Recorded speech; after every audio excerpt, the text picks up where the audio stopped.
What is going on, ladies and gentlemen? Normally, we wait until the off season, but we're back. We're better than ever. You see our ugly mugs. We're in the building, but we're here today with a 3-time All-Star, a 2-time World Series champion, and a World Series MVP, the King of Chicago, forever and always will be, Illinois' own Ben Zobrist. But first, Jim, I think we got to give a quick shout out to our guy, Tim Elko, Chase Dolander, who had a no-hitter through 6 innings yesterday. Wyatt Langford got the best of them in the end, but proud of our boys making their debuts. Really exciting.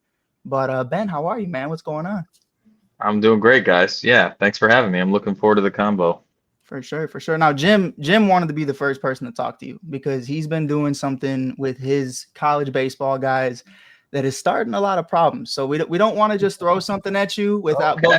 but we couldn't just give you the list. So I'll let Jim take it away. It's so we're asking you, we're asking you to blind rank baseball movies. As you know. There's nothing better than baseball movies. You know, I got opinions. Yeah, I got opinions about this. But here's the thing: you gotta blind rank them. So you gotta hope that you feel good as they come to you on how you rank them. I give you 5 in a random order. You don't know which ones are coming, and you rank them as they come. So man. Okay, so I don't know what's coming. Yeah, that's a good. Mm-hmm. I already have the top 5 in my mind, but we'll see if they're in your list. All right. Well, I picked at a random list. So these aren't my top 5. These are just 5 coming at you. Obviously, got to have a couple Chicago ones. We got to have some kids type. We got to have some analytical. So let's get into it. Major League out the gate. What do you got? 4. I love it. Waste no time. All right. Rookie of the year. Ooh, 5. Thank you. Right. Hardball. It's not even on the list. I would have put that 6. So now I got to go 3 because I didn't know that was even on the list. I wouldn't have even put that in my top 5.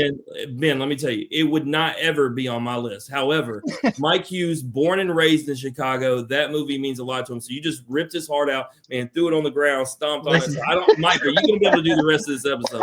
Look, I don't even want to talk to Ben right now, honestly. You called him the King of Chicago like 5 minutes ago, bro. Listen, I love. Like, it's too sad for me. I love Keanu Reeves and G-Baby, okay? It's just it's too sad of a baseball movie for me at times. Mike, man, Hardball isn't even in the realm of... He said it wasn't even going to be on his list. The curve or for love of the game. It's fair. Those are down there too.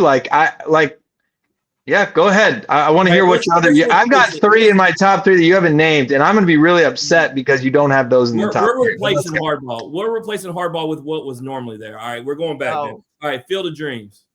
That's 2 for me. 2. All right. Okay. Moneyball. Yeah, I would go 3, but that's off the list too. I already have in my mind the ones that... Man, please don't throw shade on this last one. You got to love The Sandlot. That's 3 for me. You're missing the number 1 movie in my mind. Baseball movie. I didn't make this list. This list is came in off the Makeshift Project who created this game. So go ahead and give it to us, Ben. What's the number 1 baseball movie to you? You cannot leave Roy Hobbs out of this list. Nice. The Natural, man. You can't. But here's the thing, Ben. You are, hate to say this, you're older than most of our listeners, so a lot of them have not seen The Natural. I just dated myself. Yeah, it was an 80s movie, but like if you watch it is a baseball purist movie. Like it is the soul, heart and soul of... If you said to anybody under 25 who Robert Redford is, they would have no clue who I'm talking about. Well, we need to educate them then. I think that's the issue here. We got to educate the young people about what really is a quality baseball movie. Okay, so let's get The Natural up there. That's a perfect segue to, speaking of education, man. Mike talked to you. I'm a big proponent of mental health and seeing what you're doing. He actually brought it to my attention, a few weeks back. It's something that I didn't even know about. But with baseball just in general, we know the mental side of the game. With being a professional athlete, we know the mental side because, once you get done, one of the things that we find out is being able to handle that you're more than just a baseball player, knowing what your value and your worth is, but you obviously are doing something in the whole grand scheme. So Ben, talk to me about the motivation, talking about Champion Forward and how you created it. Yeah, well, it was born from my own experience, right? I had everything that there was to offer in the game of baseball.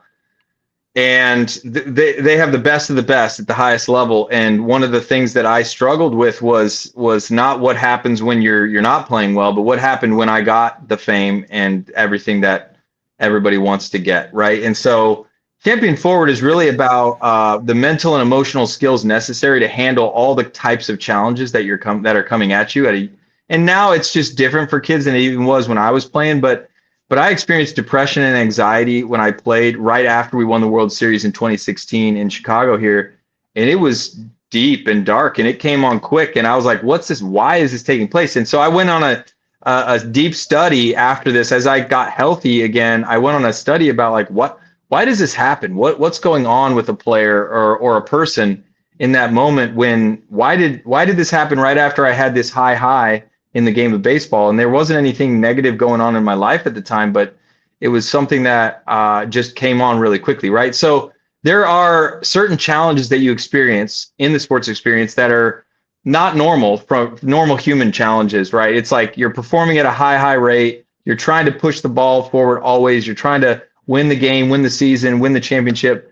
And ultimately, whether you get it or not, there's some major transitions that take place. You have to transition back to being human. I talk about when I go out and do speaking events, which I like to speak and whatnot, and bring attention to this. We're all trying to be the best hero version of ourselves out there.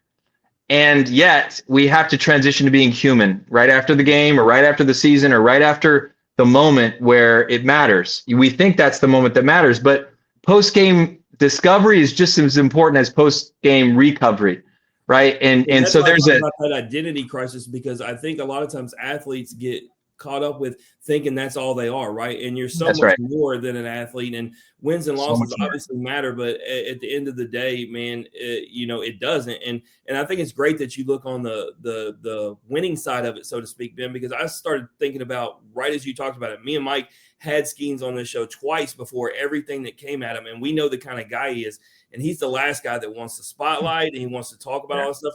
And so people see the highlight reel, so to speak, but they don't know the game film, know that he's probably stressed out all day, every day. Yeah. Shout out Paul, by the way, Team USA today. That was really cool to see. Yeah, well, there's a social and emotional challenge that comes with being, playing at this level. And every level you go up, right? A high school player that makes the best travel team, the travel team player that makes the D1 school that they were going to go play at, the D1 player that gets drafted high, the minor league player that moves up a level, to finally make it to the big leagues. And then you're in the big leagues and you're like, I want to stay. Well, I get the contract, right? Well, now I became an all-star. Well, now I want to win a World Series. Well, now I won the World Series, but now I'm the World Series MVP. Like, this is all stuff that I didn't even dream that happened to me. And no one was helping me with the mental and emotional skill around all those changes that were taking place. And it wasn't because they weren't out there. It was that there wasn't a paradigm for it in sports at the time. It was like mental performance on the field, but where's the transition to off the, like how do I figure out how to be that guy that everybody expects me to be, but then also go back to being just Ben that's not wearing a uniform? Who am I when the uniform's off? And when you play the game so much, from the time you're 5 years old to the time you're 38 or whatever I was when I retired, that's a 33-year career you're retiring from, not just a 15-year pro career, right? So a college kid is really retiring from 15 to 17 years of identity, right, when they are done with college ball, if they play college ball, right? So that's a major transition they're about to go through to figure out who they are and where their value is off the field, right? Because you've been working so hard to create value on the field. So that's what Champion Forward helps, not just athletes, but parents and coaches deal with the mental and emotional challenges around the youth sports experience, which, as we know, because of the infusion of money and NIL into the lower ranks, is really changing the experience for a lot of families, right? And not just families, but great athletes, coaches at these levels that, like you saw, why did Saban leave football? I mean, this is why, because it's changed. Like what is being asked of these kids whose brains are not fully developed, by the way, right, what's being asked of them to process and figure out and make decisions on every year at the college level, now at the high school level with travel teams recruiting them, is not normal challenges. And then you add social media on top of that.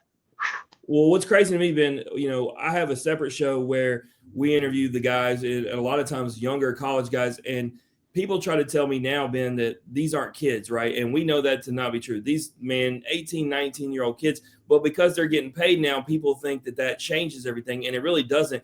And I tell you, what's really hurting the game is, the plug and play. You no longer are going to get teams where you have 3-4 year guys who've played together and built that chemistry. You're now going to have a bunch of guys who come in, and not only does a coach have to worry about getting the chemistry within that team, like you said, the social media aspect, the fans, the unrealistic expectations, because you got this guy from this place. And so the game, you're not kidding. And then, like you said, it goes all the way down to the travel ball circuit. Even, man, the little kids, it's my son didn't even want to play anymore because his rec team went travel and the money got involved. And so it's just a crazy thing. But I will ask one more thing and let Mike get into it.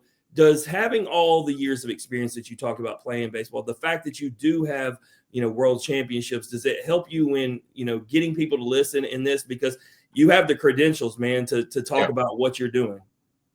It does. I mean, there's a credibility associated with it regardless. I mean, players and parents and coaches are going to listen to me because I have a level of performance that I understand, and I know, some of the skills around that. So they want to hear what I have to say about that. But I think that only gets you in the door. I think you have to build relationships. It's all about relationships. It's all about building trust. And you only build a certain amount of trust via what you did in the past. You're going to build trust with what you're saying and what you're understanding about their current experience, because a lot of their experience is not what I experienced. So I have to communicate to them that I understand what they're going through, and I have to research that and talk to people. And that's part of why I wanted to work with the Cubs at the highest levels. I want to know what the current situation that's going on. I retired in 19, but I got to stay current with what these kids are thinking. And what's happening is there's a lot of performance at these young ages, but not a ton of development. So by the time they get into professional sports where it is their job, there's a lot of development that the minor league systems and even major league systems have to do for players to continue to help them to grow up. They're younger at the major league level than they were before. And there's just still a lot of challenge and change ahead for them. And so we got to remember, they might be performing at a really high rate at 23 years old or 25 years old, but they're just learning how to be an adult. Exactly. And that's what I was saying, that, people try to tell me they're not kids anymore because they're getting paid. I was like, I joined the military at 19, man, and I'm going to tell you right now, I was still a kid. It didn't matter that I had a paycheck coming. Yeah. That's right. Yeah. There's no doubt about it. He could hold a gun, but he couldn't drink a beer. It's the craziest thing in the world. But, we got a lot of Cubs fans that had a lot of questions for you today, Ben, but I kind of want to keep this conversation going for a little bit longer and ask you, especially with the NIL stuff. We're super happy for every single one of the guys that have come through and off the bench and had been on this show with us that have gotten their bag. Jim has helped a lot of people get their bag in that too, so we got to give him his flowers. But where are you right now? Far more than just baseball NIL, but just NIL in general. We talk about young minds getting all of this money. Do you think that's good for them and their mental health at this point in their life? I mean, the short answer is no, and the statistics prove it, right? It's if it was helpful, it would be changing the statistics. It's making the statistics worse. The experience is not as enjoyable. It's a lot more professionalized and commercialized and pressurized. I mean, that's the bottom line, is when a brain is still developing, there's only a certain amount of plasticity that it can grow to at a specific time, right? So you've got to give it time to grow into certain things. And these are not business people.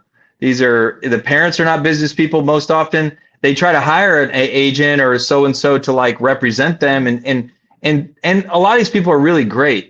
But the kids and the parents and the families and the coaches are not educated yet on the whole business side of this thing that has been thrown at them at the developmental ages, right? That was reserved for the professional sports world and the realm. And the biggest challenge to it is college kids. Now, here's the big statistic that just came out that I think is very important for people to pay attention to. The NCAA says that the mental health of student athletes, while it used to be positive to be a collegiate athlete for your mental health, now collegiate athletes are dealing with mental health challenges at a higher clip than the average student.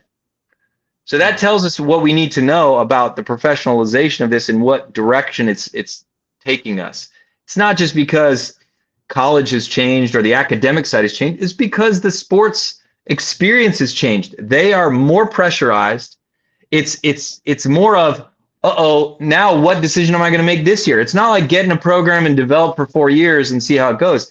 It's every year I'm trying to decide, do I really want to be on this team or do I not? oh, should I entertain that offer or should I not? Should I take this deal or should I not? Like that provides a ton of stress for a kid who's not ready for it, right? So yes, there is a need for the adults to be the adults in the room, but these kids are being forced to make decisions themselves as adults over the age of 18 that even younger than 18 that really they're not equipped to make. Or you have adults making decisions for you, controlling your life, and then that's a whole nother other problem. Yeah. So yeah, there's a lot of parents that we know. That's exactly why at Champion Forward we have chosen to focus on the primary and secondary attachment figures of these athletes, because we know that you can work with an athlete and they can get your concepts and start to try to implement it. But if they don't have one primary or secondary, which would primary be a parent, secondary would be a coach, if they don't have a primary or secondary attachment figure in their life that they respect and care about, also practicing the same work, it can easily be foiled during their developmental years. Without a doubt. Without a doubt. Now, the Cubs questions we had, I wanted to make sure we're mixed in with just mental health in the game of baseball as a whole. Now, I'm 24, but I go on walks. I tell Jim all the time, I'm going on walks. I'm walking down the lakefront. I'm doing whatever I got to do to just be able to decompress and be in my own space. My favorite Ben Zobrist moment as the 24-year-old Cubs fan I am is seeing you ride your bike, full uniform, to Wrigley Field for a 120 start. Can you kind of take me through how important that was for you? Obviously, you'd ride your bike with your son and really just be able to be human without having to, go through the VIP standings that we see a lot of these players walk through. Well, what's so unique about Wrigley Field, and I'm looking at it right now at the window because I'm here. What's so unique about Wrigley Field is it's in the middle of a neighborhood. It always has been, right? And you can live very close by, walk to the stadium, walk to the field, ride your bike, right? I was already kind of doing that because I'm like, I lived close by. Mm-hmm. But to remember that we are playing a kid's game. Yes, we're getting paid a lot of money. Yes, there are expectations. And once you're playing it at the professional level, you show up to do your job. There's no crying in baseball. You got to focus and do your job. At the end of the day, if you don't do your job, you're out. It's not like recreational ball. But if we can't remember that we are providing entertainment and we are the fun in people's lives, and we should be having fun and showing that this is fun, like there's a problem. We have professionalized it too much, right? And it becomes a problem when you start having all of this pressure behind it and people putting so much money on it, and then you got threats happening to players as we've seen recently, and you got people making so much money that they're unwilling to do anything flexible. It's like there is something that has to happen to remind you that this is fun and this is a game. Like, let's keep it in perspective, in life perspective, which is I got to do something that very few people get a chance to do. And they paid me a lot of money to do it. And what an incredible blessing to be able to put smiles on people's faces while I was doing it. And then even now, because I had so much success, people still come up and thank me for things I did 10 years ago. Yeah. Right. And what a special experience we have as ball players. So for me, that was put the uniform on, ride to the local park, say hi to some kids, put some smiles on faces. That's what you're here to do. Like, that's the gift of being a Major League Baseball player. And I hope every player can remember that while they're doing it, as well as afterwards. Some of these guys we interviewed, Ben, like I think to Trey Morgan, who's now with AAA with Durham in Tampa, he smiles all the time. And when we had him on the episode, asked him why he was always smiling, and he said exactly what you said. He's like, I get to play a kid's game every single day. That's right. Like, why wouldn't I smile? And that, man, you love to see it. For sure. Now, Jim, something I never told you about because it just never came up in conversation, but Ben mentioned the neighborhood and how entwined they are with Wrigley Field, Wrigleyville, which feels more like Wrigley World nowadays. Got the DraftKings Casino, got a lot of things going on. It's definitely elevating. But Ben, do you remember the day you came back from Cleveland? I was there with my boy Kevin Lapka and my sister in front of his house, Jim. And a sea of people in the street. You couldn't drive your car. You couldn't ride your bike. You couldn't walk down the street. Everyone, why y'all standing out here? What are you guys doing? Oh, we're just waiting just to say hi to Ben. And I remember Ben standing right up on the tree, just like, appreciate you all. Please go home. No, I'm playing. Ben didn't say that. But what was it? Hey, was it better than the Derrick Rose line? It was nuts, brother. It was insane. Ben, I waited 6 hours in line to meet Derrick Rose. It didn't happen. Man. But anyways, you got a chance to see all these people, a sea of Cubs fans swarm your house just to thank you for what you did the day after winning the World Series. What did that mean for you? You talk about mental health. I know it had to be a lot of anxiety there at the same time. It's probably a surreal feeling. Yeah. There was, as human beings, we have complex experiences, right? So in one moment, it's overwhelming because I'm like, oh, I want to make sure I acknowledge all of these people, these individuals that are showering me with love and appreciation for what we just got to do as a team. And so that's why I chose when I got home to go out and like sit there and sign autographs for a while, because I'm like, I had told people all year long to try to keep that separation of I'm a player over here and I'm a person in my neighborhood over here. I told neighbors and everybody at the beginning of the year, guys, when I'm at home, no autographs, no nothing. Like I am Ben on the block. You know what I mean? That's all I am in this moment. And then when we won, there was like people even during the playoffs were putting signs in the yard like "Go Cubs," good luck, all these things. And then when I got home from Cleveland, not only were there people there, it was all these signs like in my yard because people knew where we lived. And I was like, okay, now is the time. Like I have to recognize that I'm in a special position for these people right now. And I want to make it a great experience for them too, because this is special. Like this doesn't happen for me or them on a regular basis. So let's make it special. So yeah, I did do that in the moment.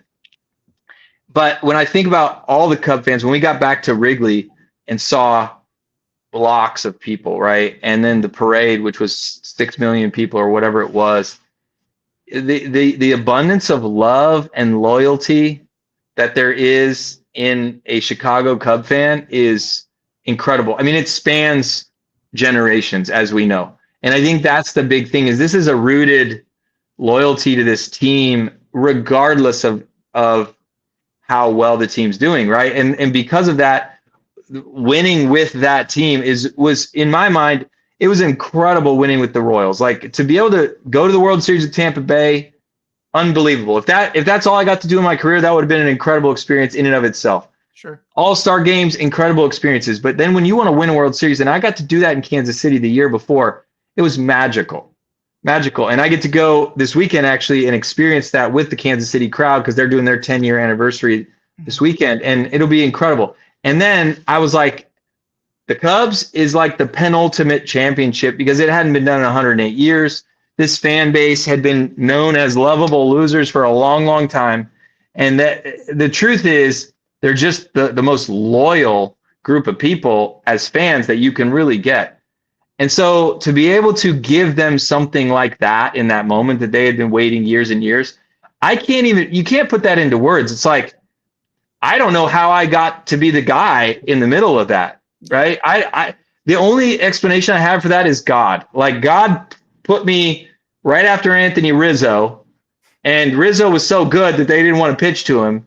That like I got to get a hit that mattered and that ended up helping us win. And ultimately, all of that comes back to like we don't even get the opportunity to do that without the fans loving us, without the fans cheering us on when there is no game going on, right? And that's the whole idea of like we are there to entertain people and help them have this moment where they can get a respite from real life and come experience this joy of following this team, right? And it's just incredible to be able to be involved in that. Sure. I'm glad you brought up God, man. I wanted to, obviously you see it on your profile, says follower of Jesus. I got the shirt on. I wanted to ask if you've seen, it started with Evan Carter a couple years ago, got the Jesus One brand out there, but it is taken, fire in baseball, college baseball, MLB.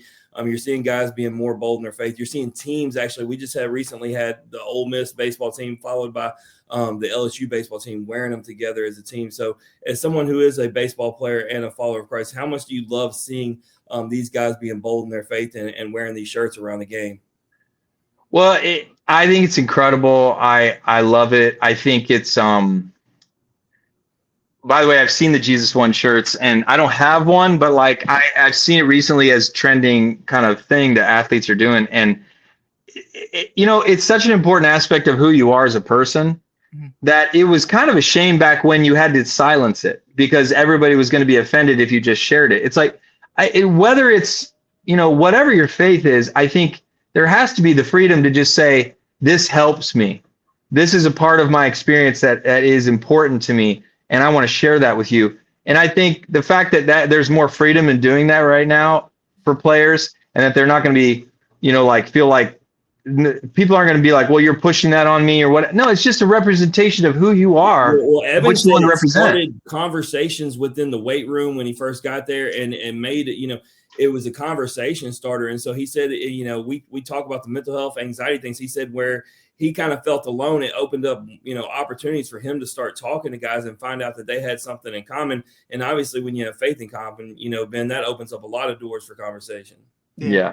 For sure. Yeah, absolutely. As long as everybody can be kind and respectful to different perspectives, it makes the most sense in the world to talk about that. Because if you can agree to disagree, even if you disagree, and do it in a kind and respectful way, then there's common ground of like, we're going to be kind regardless of whether we agree. And now we can build a foundation of love between people that even disagree on various things. So I'm a huge believer that it's important to talk about it and not avoid it. And I'm not even opposed to talking about political things. I don't think you need to do that on podcasts and in the public realm as much. I'm not big on that because I'm not educated enough. But I think one-on-ones, that's how you learn. Right. That's how you grow. It's like, I'm going to test my hypothesis and my opinions up against somebody else's, and we can help each other grow that way as long as we're respectful and loving in it. So I think it's a great thing. It's a helpful thing for not only teammates to do to help understand who we are as different people, but also with fans. Fans are going to relate to you more if you can share more of who you are as a person with them. Yeah, for sure. Well, we got to get you one, no doubt. We'll get it Cubs colors, Mike. That'd be legit. In any other colors. I'll wear it. I'll represent. See, Ben's smiling with you right now, but he don't know you a former Cardinal fan. So that's he said former because I made the worst decision of my life, man. So we have so many in off the bench guests who are now on the Colorado Rockies. I told Mikey, I said, you know what? I'm all about relationships. I'm following my guys. I'm gonna be a Rockies fan. And here we are, 5 wins. I think 6. I don't know. It's terrible. I made the worst. You must be having a rough time. He's going. But you know what? A lot of us have a former way of life that we had to depart from, if you know what I'm saying. So I grew up a St. Louis Cardinal fan as well, and then I saw the light. I saw the light. He saw it. And Ben, that's the craziest part, even being from Illinois, man. But I talk to Jim about it all the time. Like you mentioned earlier, there's so many Cubs fans that just have stories, whether they follow the team every single day or, it's just, every couple games here and there, every single year, they like to go hang out in the bleachers at 120. But, like for me, my dad, diehard Cubs fan that he was, drew caricatures for the players and fans everywhere and passed away 2015. And like, that's something for me that like, so many people have those stories. So many people have those conversations of somebody who didn't get to see the Cubs win a World Series in 2016. Like you guys are going to be stapled as legends no matter how many years go by. You walk through Wrigley, this man walks in the Sluggers at 120. He ain't paying for a single beer. That's just how it is. But also, Ben, I got a question about that new Slugger sign, if you like it or if you don't. It ruffled a few feathers while you were gone. They remodeled it. But I haven't seen it. You'll have I haven't walked past it. You'll have to take a walk over for sure. But what's the big problem with it? It's it's just it was history. It's different. It's different, and people don't like it. I like it. I think it looks good. But we talked about God earlier, and I hate to throw theories, but it don't rain often in November in Cleveland is all I'm saying. And there's a rain delay that the Cubs desperately needed. And I kind of want to talk about that mental health stuff a little bit more. Jason Hayward, unsung hero. I feel like people don't talk enough about what Jason Hayward meant to the Chicago Cubs and the city of Chicago, building a whole baseball facility on the west side. But just for you guys as a group, what did Jason Hayward and that rain delay speech mean to you? I've heard so many stories about it, but can you kind of take us through behind the scenes what that really entailed? Well, that's probably a longer story than we have time for. But what I can tell you about Jason in that moment is it took a high degree of self-awareness and regulation, which involves emotional intelligence, for him to be able to make that call as a team leader. Like, we all understood how professional he was. We all had respect. He was one of my favorite teammates on the team. We were locker mates, the whole year. So I knew him as a person. I knew what he was capable of. It was a frustrating year for him, statistically, and offensively, it was frustrating almost his whole time in Chicago here. So yeah, he wasn't super happy in the moment, but he was able to see the forest for the trees. And he was a guy that had the ability to say, what is the feel right now? What's going on and what needs to happen? And so he read the room, he read the dugout, he read the field, he read what was happening. And while we're all sitting there still gasping from the gut punch of what took place in the game, he was strategizing what needed to happen as soon as he saw that rain. Right? Like, you have to make that split-second decision, and then you have to have the cojones to just stand down there in that tunnel and usher people in and say, go. Player meeting right now. Everybody in here. So he's the one that called it. He's the one that started the conversation that happened in there. And what happened in there was nothing short of miraculous in my mind, because it wasn't simply that he forced us into the structure of getting together and the coaches being upstairs and whatnot. It wasn't just that. It was what he said and how he said it. It was knowing who was saying it too, right? It's like, wait, Jay, if anybody could be jaded in this moment with the situation he was given during the World Series of playing, not playing, making the most on our team, but still kind of not having a almost rescinded role at a moment there. And yet he was like, boys, here's the thing. Whatever's going on outside of this room, none of that matters. Like, what only matters right now is what we believe right here, right now. Right? And he kind of took the focus, what he knew was going on, and helped us refocus back to where it needed to be. And it was a focus on, guess what? We have had each other's backs between the lines every game this year. Like it was a return to our identity that we knew was true, but somebody sometimes has to say it out loud.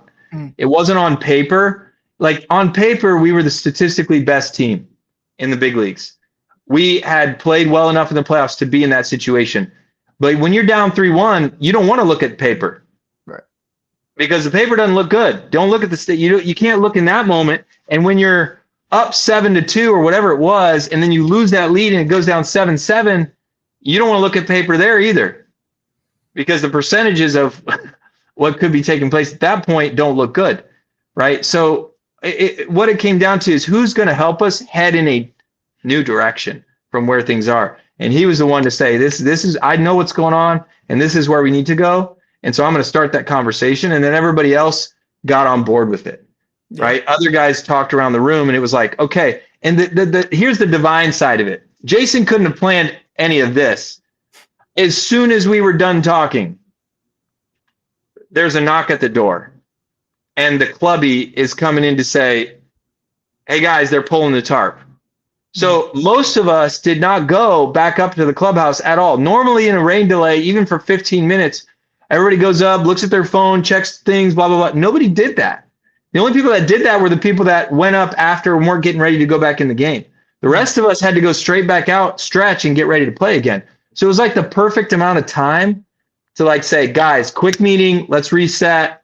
Jason called it. Jason made it happen. And the divine side of it is the rain, helped. And then the amount of time that they kept us off the field. Yeah. It was perfect. You get that big knock right after. What this is my last one for you. I know it's a very broad question because there's so many different emotions, but what's going through your mind in that moment? Because obviously you still got to finish the job, but you saw Rizzo was like freaking out. What was going through my mind when I was making the hit was nothing in regards to anything except for what Brian Shaw was throwing and what I needed to try to do. Like all of it was, I didn't hear anybody. I didn't hear any fans. It could have been me and Brian Shaw in a silo, and it would have been the same experience for me, right? Because yes, the pressure added to my ability to focus and narrow that focus, but I was simply thinking of what's the game plan? What am I trying to do? What is he going to try to do to me? And then when I react and see what I think I'm seeing, I got to try to do something with it, right? And but as soon as I hit the ball, I don't. It was like It's it was like blackout. it was like yeah, I blacked out until I got to Every second. college guy we've had that's had that big moment, especially in Omaha, they can't tell us a thing about it. They say it happens, they don't remember. I don't remember anything until I was coming down on the base at second and looking at Rizzo. Yeah. And then looking at the bet, like that's when I came back too. It was like, I don't like your steps out of the box and you're just all that's reaction. And even the emotion was all reaction. And so for me, it was at that point when I'm on second, I was taking my lead going, what just happened? Like I'm then going, okay, what just like that's probably why I got a bad jump on the next hit or whatever. You know that your picture of where you're coming home is used like literally virally, talking about what they imagine it's like when you come to heaven. Have you actually seen that? No, I haven't. So they talk about when you come to heaven and everybody welcoming you in and the excitement, and it actually uses the picture of you coming around. No way. It's pretty cool. So especially since you are a Christ follower, you might appreciate that. But they talk about, man, it's supposed to be that winning feeling. You're coming home. Yeah. Oh, that's awesome. I love that. Yeah, send that to me. I'd love to see it. Yeah, I'll definitely email it to you. I definitely would have thought you would have seen that before. That's crazy. Yeah, I mean, Mike, I know really I've seen it come around the bend like 1,000 times. Yeah, there's another one, David Bodie, you know, the famous Grand Slam 2017. Oh, yeah. They use that one a lot too. But Ben, man, look, we appreciate you being here. We can't wait to continue to see what you do, man, with Champion Forward. You guys can go on social media on all various accounts, all different platforms. Ben, is there anywhere else people can stay in tap with what you're doing? Obviously, you're making a lot of speeches these days. You know, you're doing a lot of seminars. Where can people find that? I'm speaking. If you go to the Champion Forward link, there's link trees to my speaking as well as the Champion Forward Ambassador program that we're doing. So those people that are interested in the mental and emotional skill development around youth sports, you got to get connected to that. We'd love for you to join our program. But also, you can find a link to me being able to come speak to your group. I speak to schools and teams and businesses and churches and things like that. And I enjoy that as well as, kind of the role I'm fulfilling with the Cubs right now. So thank you guys for the opportunity, but I'm loving what I get a chance to do right now to try to help the next wave of sports experience. Without a doubt. Really excited to see what you keep doing, man. Back-to-back World Series champion, World Series MVP, Cubs legend forever. I am Mike Hughes. This is Jim Cross. We'll be back with Pros and Joes sometime very soon. Is it season 4 we're kicking off? It's going to be pretty cool. Season 4, Durangelo Sigente. It's going to be a lot of fun, man. Can't wait. Ambidextrous starting pitcher for the Seattle Mariners. Until then, peace.